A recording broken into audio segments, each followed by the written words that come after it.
Bom dia, hoje nós vamos estudar esse movimento aqui, que é um movimento em que nós temos a velocidade escalar, tá? E nesse movimento aqui, ele ainda é conhecido como MRU, movimento retilíneo uniforme, tá? Nesse movimento aqui, eu ainda não vou ter o fator aceleração. Então, como nós já aprendemos, nós temos aqui a velocidade, e velocidade é estudado como ΔS sobre ΔT. Mas o que significa esse delta? Esse delta significa sempre variação. Então, a velocidade vai ser igual ao quê? A variação do espaço, que vai ser o espaço final, menos o espaço inicial, sobre a variação do tempo, que é o tempo final menos o tempo inicial, que é representado por T bolinha, T0, e S0, tudo bem? Então, nós vamos ter esse estudo aqui, como ele é um movimento retilíneo, é um movimento reto, não vai ter curvas, tá? E aí a gente vai ter dois tipos de movimentos para a gente estudar e observar. Aquele em que eu tenho uma velocidade que é chamado de progressiva e aquele que é retrógrada. O que é considerado como um movimento progressivo? O movimento ele é dito quando progressivo quando o objeto ou móvel ele vai a favor do referencial. Se vocês observarem aqui, esse carrinho está indo a favor dessa seta aqui. Então, ele é chamado de movimento progressivo, logo a velocidade dele vai ser maior do que zero. O que isso quer dizer? Quer dizer que a velocidade desse carro aqui vai ser positiva. E o que é movimento chamado de movimento retrógrado? O movimento retrógrado é quando você tem o móvel, ou o carro, ou a pessoa indo contra o referencial. Então, se o referencial é a ponta da seta, a pessoa está indo contra o referencial. E nesse caso aqui, a velocidade ela vai ser o quê? Ela vai ter um valor negativo, tá? Então, esse movimento é chamado de movimento retrógrado. Recapitulando, movimento progressivo, velocidade positiva. Movimento retrógrado, velocidade negativa, tudo bem? Então, vamos lá. Algumas representações gráficas. Como eu falei para vocês, em um gráfico, o que a gente vai ter que olhar nesse gráfico? A gente vai ter que ler esse gráfico, então pensa junto comigo. Essa de cima é a velocidade e esse de baixo é o tempo. Tá? O que nós aprendemos? Nós aprendemos o seguinte, que a velocidade ela não vai ter o fator aceleração. O aceleração aqui vai ser igual a zero, ou seja, ninguém vai pisar o pé no acelerador. Então, esse carrinho, se ele começa com uma velocidade de 2 metros a cada segundo, a velocidade dele depois do primeiro tempo vai ser 2 metros a cada segundo. No segundo tempo vai ser 2 metros a cada segundo. No terceiro tempo vai ser 2 metros a cada segundo. Ou seja, o tempo passa, o tempo muda, mas a velocidade ela permanece o quê? Constante, velocidade constante. Por isso que quando você for fazer um traço, como vocês costumam fazer lá em matemática, vocês vão ter esse traço aqui, ó, na horizontal. Ele vai ser constante, a velocidade não vai mudar, porque ele é um movimento retilíneo e um movimento uniforme, tá? Então, toda vez que nós olharmos para velocidade em relação ao tempo, nós vamos observar que a velocidade não muda. Então, o tempo passa, o tempo muda? Sim, ok, o tempo muda, mas a velocidade muda? Não, a velocidade não muda, tá?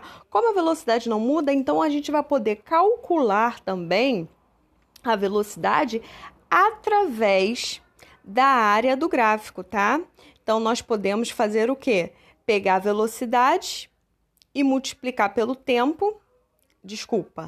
A velocidade não, nós vamos poder calcular o deslocamento pela área do gráfico. Então, o que você vai fazer? Vocês estão reparando que aqui no meio, ó, nós vamos ter a figura parecida com um retângulo. Então, a parte de cima vai ser a parte da velocidade e a parte aqui de baixo vai ser a parte do tempo. Então, nós vamos ter velocidade em relação ao tempo. Nós vamos poder fazer o quê? Nós vamos poder calcular o deslocamento através da multiplicação do ΔT, que é o tempo, sobre o V, que é a velocidade. Então, isso lembra a fórmula de quem? Lembra a fórmula do retângulo. Como é que a gente calcula a área de um retângulo? A área de um retângulo é calculada como? pegando a base vezes a altura, conforme está aqui, ó. Base vezes a altura, aqui, ó, a área do retângulo. Então, se a gente quiser calcular agora o deslocamento, é só a gente pegar a base e multiplicar pela altura, que nós vamos ter o quê? Nós vamos ter o valor do deslocamento. Quem vai fazer o papel de base? É o ΔT. Quem vai fazer o papel de altura? É o V, de velocidade, e ΔT de variação de tempo, tudo bem? Bom, outro ponto importante para a gente observar é uma fórmula muito conhecida aí, que é conhecida como a fórmula do sorvete, né?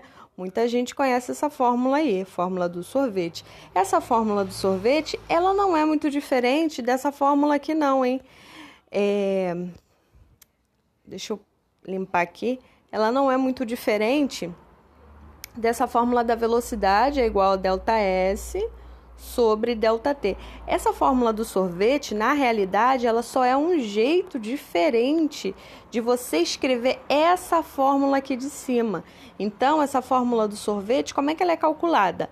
Ela é uma fórmula que eu costumo dizer que ela é uma fórmula que ela é evidente. Ela consegue adivinhar em que posição você vai estar em relação a um tempo. Então, por exemplo, o carro saiu da posição 20 no tempo 5 segundos. Em que posição ele vai estar no tempo 30 segundos? Como é que eu vou calcular? Eu vou utilizar essa formulazinha aqui. Então, eu sei que a posição inicial, que é representada pelo S0, a posição inicial é constante, não vai mudar. A velocidade é outro fator que não vai mudar. As únicas coisas que vão mudar aqui é o tempo e a posição final. Então, se eu quiser encontrar a posição final, é só você chutar um tempo. Então, me dá aí a posição depois do tempo 30 segundos. Aí eu sei quanto vale a posição inicial, sei quanto vale a velocidade, o tempo você me deu e eu encontro a posição final, tá? Então, esse gráfico ele já vai ter uma característica diferente, tá bom? A gente vai ler esse gráfico agora e nós vamos perceber que cada gráfico desse vai ter uma característica diferente. Então, se você tiver lá o S sendo sua posição final, o T sendo o seu tempo, e a gente sabe que o carrinho saiu, ou o móvel, ou a pessoa da posição 0 no tempo 0, a gente vai ter esse gráfico aqui, tá? Observem bem, a seta ela sai da origem dos espaços, tá? Então, eu saí da posição 0 no tempo 0, tudo bem? Agora, por exemplo, se eu sair da posição S0 qualquer, minha posição inicial é 2, é 3, é 4, é 5, é 6, essa reta aqui, ó, ela já não vai sair da origem, não vai sair tocando a origem, ela vai ter um valor aqui correspondente na variação da posição. Então, eu vou ter um gráfico parecido com esse gráfico aqui. Tudo bem? Agora, por exemplo, se eu sair de uma posição que ela é considerada uma posição negativa, o meu S0 ele vai ter que estar na origem, na parte da reta em que eu tenho os números negativos. Então, a gente sabe que de 0 para cima é tudo positivo, de 0 para baixo é tudo negativo. Então, ó, eu vou ter um gráfico parecido com esse daqui. Reparem o seguinte, que em todos esses gráficos que eu mostrei, essa reta, ela sempre é crescente, ou seja, quer dizer que esse movimento é como eu falei, ele é progressivo. E o que é um movimento progressivo? É um movimento em que o móvel, ele vai andar a favor do seu referencial, tudo bem? Agora vamos para os movimentos retrógrados, como nós podemos observar aqui embaixo. Esses movimentos que vocês estão enxergando aqui, eles são considerados movimentos retrógrados. O que é isso? Ah, o carro está andando de marcha ré. Não é bem isso. O movimento retrógrado, você vai poder ter posição inicial sendo 0 e o tempo 0, como vocês podem observar aqui. Você vai ter a posição inicial sendo positiva, como vocês podem enxergar aqui, e você vai ter a posição inicial sendo negativa, mas esse movimento não está indo a favor do seu referencial, mas ele está indo contra o seu referencial. Então, nós vamos ter retas decrescentes e não retas crescentes. Então, a gente pode observar isso nessas 3 imagens desses gráficos aqui.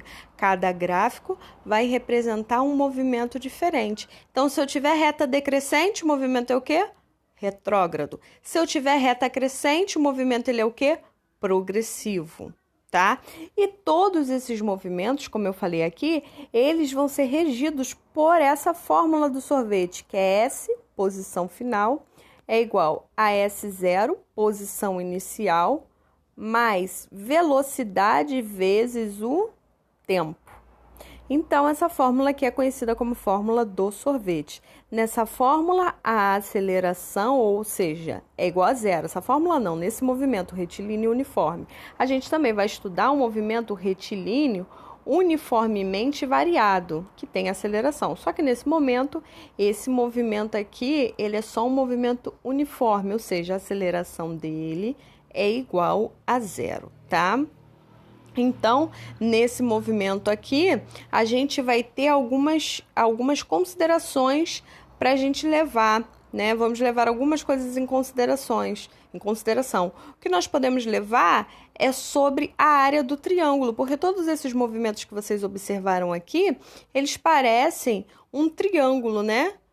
Em relação à reta horizontal. Então, nós podemos utilizar a área do triângulo para que a gente possa encontrar a velocidade, tá?